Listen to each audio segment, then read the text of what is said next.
ছাত্ৰ ছাত্ৰীসকল, আজি মই এটা অসমীয়া ব্যাকৰণৰ উপসৰ্গ আৰু অনুসৰ্গৰ ওপৰত ভিডিঅ' দিব ওলাইছোঁ। তোমালোকে ভালদৰে চাবা আৰু বহীত লিখি যাবা চাই পেলাই। উপসৰ্গ আৰু অনুসৰ্গ। এতিয়া চাবা, উপসৰ্গ এবিধ অব্যয়। এটা ধাতুৰ ভিন ভিন অৰ্থ কৰিবৰ নিমিত্তে উপসৰ্গ ব্যৱহাৰ কৰা হয়। উপসৰ্গ 20টা। প্ৰ, পৰা, অপ, সং, নি, অব, অনু, নিৰ, দূৰ, বি, অধি, সু, উদ, পৰি, প্ৰতি, অভি, অপি, অতি, উপ, আ। ইয়াত বিশেষ বুজাই দিবলগীয়া নাই, তোমালোকে এইখিনি জানিলা। উপসৰ্গবিধ অব্যয়। কি বুলি আহিলে লিখিবা, এবিধ অব্যয়। এটা ধাতুৰ ভিন ভিন অৰ্থ কৰিবৰ নিমিত্তে উপসৰ্গ ব্যৱহাৰ কৰা হয়। উপসৰ্গ 20টা, 20টা তাৰমানে। উপসৰ্গবিলাক সংস্কৃত, সেইবাবে ইহঁত সংস্কৃত ধাতুৰ আগতহে বহে। এইখিনি তোমালোকে লিখিব পাৰা, নিলিখিব পাৰা। মই বুজিবৰ কাৰণে এইখিনি তোমালোকক দি দিছোঁ। মূল হ'ল এইখিনি, ইয়াৰ পৰা ইয়ালৈকে লিখিলা, তাৰপিছত নেক্সট আৰু এইখিনি লিখিব লাগিব। এতিয়া চোৱা, মই বুজাই দিছোঁ তোমালোকক। উপসৰ্গবিলাক সংস্কৃত, সেইবাবে ইহঁত সংস্কৃত ধাতুৰ আগতহে বহে। কেৱল নি, বি, অব এই তিনিটা অসমীয়া। অসমীয়াত ইহঁত বিশেষ্য, বিশেষণ আদি পদৰ আগত বহে। কেতবিলাক সংস্কৃত শব্দ আদিৰ পৰা অসমীয়া ভাষাত চলি আছে। সিহঁতৰ আগত কেতিয়াবা সংস্কৃত উপসৰ্গ, কেতিয়াবা অসমীয়া উপসৰ্গ ব্যৱহাৰ হয়। সাধাৰণতে সংস্কৃত উপসৰ্গবিলাক, কিন্তু নি, বি, অব এই তিনিটা অসমীয়া। কেতবিলাক সংস্কৃত শব্দ আদিৰ পৰা অসমীয়া ভাষাত চলি আছে। সিহঁতৰ আগত কেতিয়াবা সংস্কৃত উপসৰ্গ, কেতিয়াবা অসমীয়া উপসৰ্গ ব্যৱহাৰ হয়। এইখিনি চাবা ভালদৰে। উপসৰ্গৰ ব্যৱহাৰ চাবা। প্ৰটো হৈছে এটা উপসৰ্গ। প্ৰকাৰ, প্ৰৰ লগত কাৰটো লগাই দিছোঁ। প্ৰকাৰ হৈছে প্ৰধান, প্ৰচলিত। মই তিনিটা দিছোঁ, তোমালোকে বেছিকৈও লিখিব পাৰা আৰু পৰীক্ষাত যেইটা লিখিব দে সেইটা লিখিবা। পৰা, পৰাধীন, পৰাজয়, পৰামৰ্শ। অপকাৰ, অপচল, অপব্যয়। সংস্কৃত, সংযোগ, সংলগ্ন। নিদাৰুণ, নিহত, নিলয়। তাৰপিছত চাবা অৱধাৱন, অৱসৰ, অৱতৰণ। অনুচৰ, অনুমান, অনুৰোধ। নিৰ্ণয়, নিৰ্দয়, নিৰ্মাণ। দুৰ্মতি, দুৰ্গতি, দুৰ্লভ।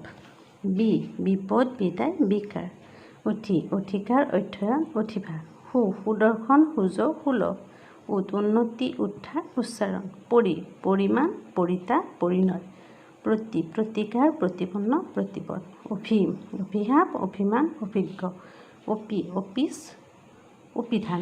অপিটোৰ বিশেষ তেনেকৈ শব্দ নাহে, তথাপিও মই এই দুটা দি দিছোঁ। এইকেইটাৰ দৰে তেনেকুৱা শব্দ অপিটোত বিচাৰি নাপায়, কিন্তু মই অপিচ আৰু অপিধান দিছোঁ। আৰু কেইটামান আছে, তোমালোকে অসমীয়া গ্ৰামাৰত চাই পেলাই লিখিব পাৰিবা, আৰু ইয়াৰ মই দিয়া এই দুটাও লিখিব পাৰিবা। যি লিখা সেইটো তোমালোকৰ কথা। অতি হয় অতিক্ৰম, অতিথি। উপদেশ, উপসৰ্গ, উপহাৰ। আপত্তি, আপদ, আবদ্ধ। এইকেইটা বুজি পেলানে? এইকেইটা হৈছে উপসৰ্গ আৰু আপত্তি। এই 20টা বুজাই দিলোঁ, তোমালোকে ভালদৰে এনেকৈ লিখিবা। তাৰপিছত অনুসৰ্গবোৰ হৈছে উপসৰ্গৰ সম্পূৰ্ণ বিপৰীত। সম্পূৰ্ণ বিপৰীত মানে তোমালোকক বুজাই দিছোঁ। চাবা, যিবোৰ বৰ্ণসমষ্টি ক্ৰিয়া বা অন্য পদৰ পিছত বহি সিহঁতৰ অৰ্থ বিশেষভাৱে প্ৰকাশ কৰে তাকে অনুসৰ্গ বোলে। তাৰমানে সেইটো আছিল, উপসৰ্গটো আছিল আগত বহে, এতিয়া অনুসৰ্গটো হৈছে পিছত বহে, অৰ্থ প্ৰকাশ কৰে। এইখিনি লিখি ল'লে তোমালোকে বুজিব পাৰিবা। এতিয়া চাবা, মই দি আছোঁ কেইটামান উদাহৰণ দি আছোঁ।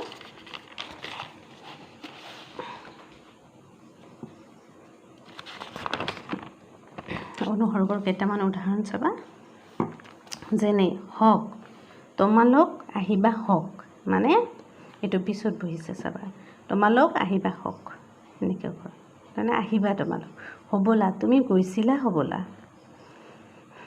তুমি চোন, তুমি আহিবাচোন, এনেকুৱাকৈ কৈছে, মানে তুমি আহিবাচোন, আহিব কৈছে। আৰু তুমিও আহিবা, এই পিছত বহিছে। মইতো যামেই। হে কামটো তেওঁহে কৰিছে, হি আহি পালাহি, আহি পালা সেনেকৈও কয় কিছুমানে, আহি পালাহি সেইটো লগাই দিয়ে। হ'লে মই হ'লে যাম, এই আৰামে এই কামটো কৰিলে, তেওঁ আহিয়েই গ'ল, মই যামেই, মই কালিলৈকে যাম, কালিলৈকে কালিলৈ কেটো হৈছে অনুসৰ্গ যাম না, এইটো দে না, এইটো দে সেনেকৈ ক'লেও এইটো অনুসৰ্গ লগাই দিয়াৰ কাৰণে দে না হৈছে মইনো তাত গৈ কি কৰিম, মইনো ইয়াত লগাই দিছোঁ গৈ, তুমি আহিলা এনেকৈ ক'লেও হয়, গৈটো লগাই দিছে, এইটো এটা অনুসৰ্গ। দেই ৰাম তুমি আহিবা দেই তুমি আহিবা দেই, জোৰ দি কৈছে তুমি আহিবা দেই, পাই কিনো হ'ল পাই এনেকৈ ক'ব। একা ল'ৰাটো সিমান ভাল নহয় একা, বুজি পালাতো? এইখিনি তোমালোকে ভালদৰে বুজি লৈ পেলাই লিখি ল'বা। এতিয়া এৰিলোঁ, ধন্যবাদ।